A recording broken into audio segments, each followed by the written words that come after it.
one more point I just want to make.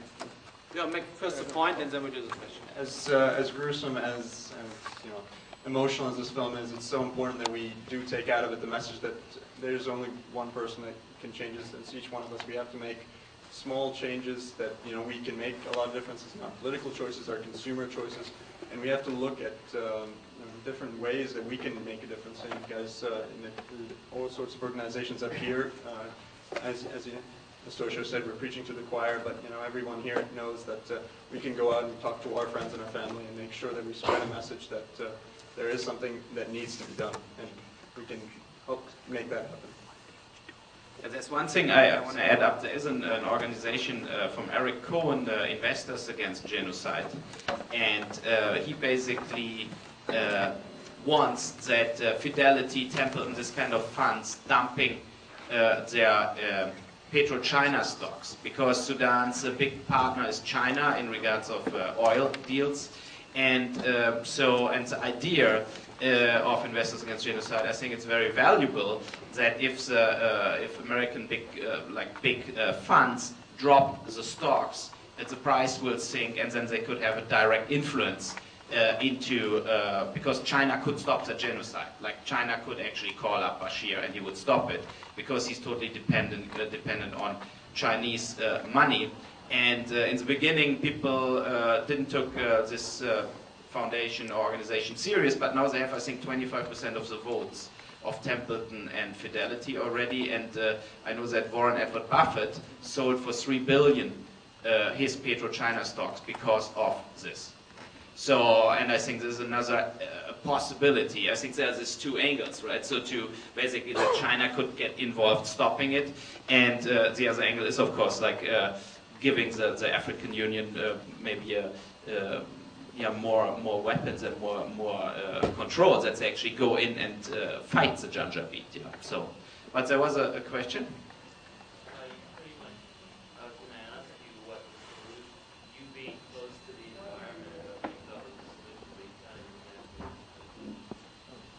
Yeah, but I think we said it almost, right? Oh, yeah. In terms of the divestment, a lot of Canadian companies were actually in the Darfur, Sudan region. Many of them have withdrawn now. But if you go, I forgot the website, but if you Google divestment for Darfur, divestment from Darfur, one of those combinations, there's a great site that shows you a lot of the companies that used to work there or are still working there, both US and Canada. And so it's a really interesting, another way of being able to approach the issue, because there are so many different facets that this conflict is going on, and surprisingly a lot of countries are supporting it, China and Russia, and even a lot of countries which have companies which have interests in the area because of the oil in Sudan, in Darfur specifically. Again, do you have a date for the screening in February in Silver City? I think it's February 10 or something. Feb 4th through the 11th. 11th? Oh, it's a full week? Feb 4th through the 11th. There are screenings on the 4th, the 8th, the 11th, and the 14th throughout Canada in all major cities. Okay, February 4th, 8th, 8th, 11th, and 14th. In Vancouver? That's 10 cities. No, I know. But when is it here? I believe it's the 11th. It's the 11th at the Silver City? Yeah. Okay. Oh yeah, there was another question? Yeah, this is for just for amnesty in general. There's a lot of people who call what you do shame tactics in terms of how you get awareness. How would you respond to that?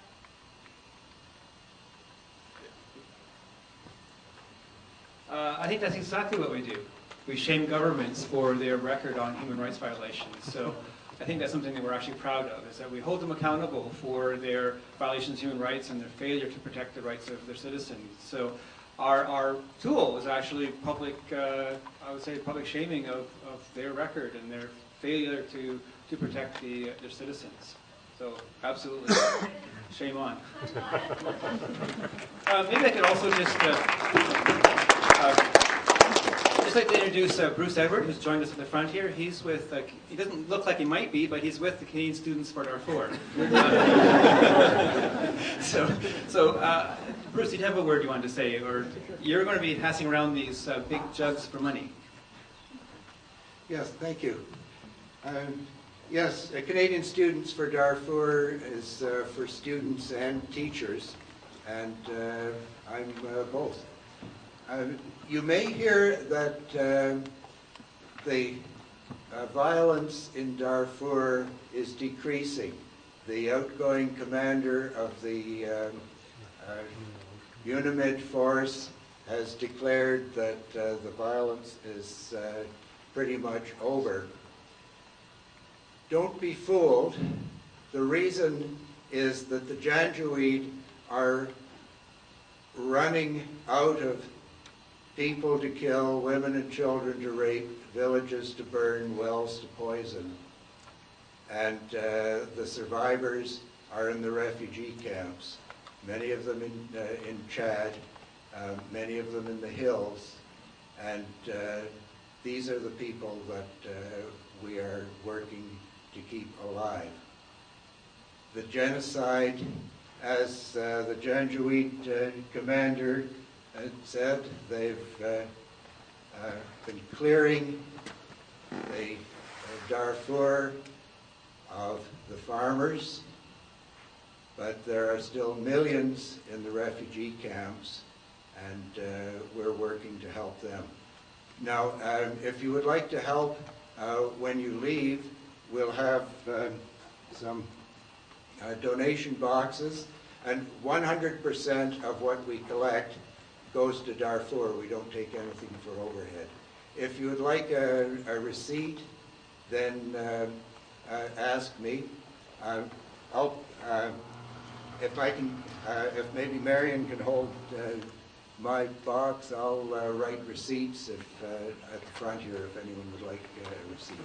Thanks. Yeah, more questions or statements? If people individually contribute or organizations contribute money to Darfur, does it go in the right hands? You know how sometimes you hear in countries that it actually works against?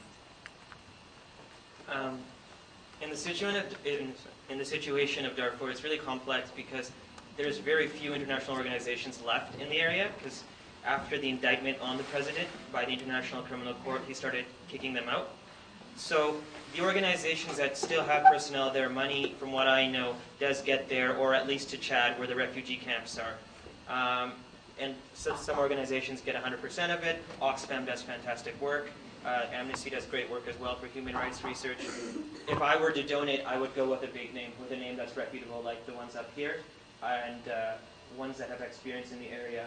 But it's a whole complexity for the entire NGO world in that region, because not a lot can be done. I mean, the money doesn't get there directly, but some organizations are still able to do it. The ones that haven't left yet are the ones that are continuing to strive on. Did I make a comment there? Many people are claiming that it is because Bashir was indicted for war crimes that the humanitarian aid agencies their people are being attacked and thrown out. But this is just an excuse. Bashir had planned this. The indictment just provided a great excuse, so it would have happened without the indictment. The Darfuri people that I know of are all in favor of the indictment, so don't be fooled. One of the difficulties is that organizations working on the ground in Darfur have to keep a very low profile so that they're not singled out and targeted. So means of getting funds into Darfur are kept quite low profile. So we can assure you that anything that you give tonight will go 100% to Darfur without us taking anything off, and I think it's almost all going to get to help people on the ground. Thanks. More questions? Yeah, then thank you very much.